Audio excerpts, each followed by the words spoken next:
A race up till the last. It will be the final few laps before the pattern will emerge, and that's what Group A is all about.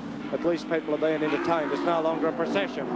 Thank you very much. Well, there you go, Mike. He's almost cracked a smile. Back to you. I don't believe when the Brockmobiles get out in February. Be able to qualify. Peter Brock was in 10th position. It's been a lot of years since he's ever been that far back.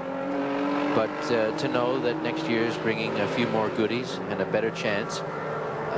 Every team works on a 365-day cycle from Bathurst to Bathurst, so there'll be a lot of notes go into the computer tomorrow morning, and certainly that new Commodore is one of them.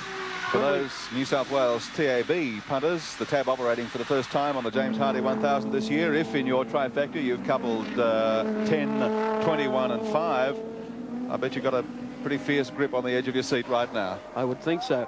And particularly those who are following the fortunes of Roberto Ravaglia in car number 21. The gap opened at 52.10 seconds some time back, and he's been able to pull that back on John Goss to 43.81 seconds. So he is gaining, but he'll need to pick it up by at least, well, 1.7 a lap for a photo finish. And I don't think John Goss needs that.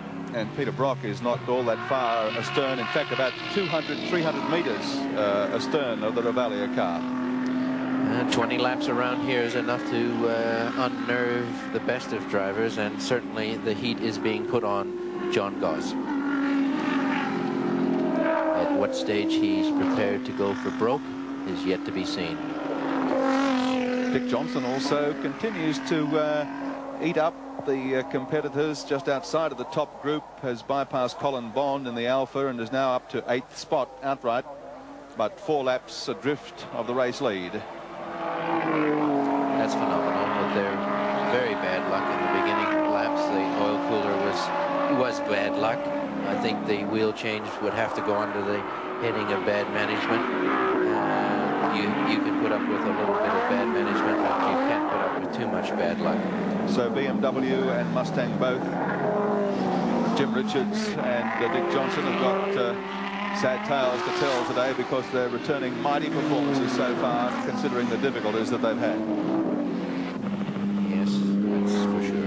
Because Jaguar haven't had it all their own way. Started out with 3, lost one early, highballing in front with the team leader Tom Walkinshaw.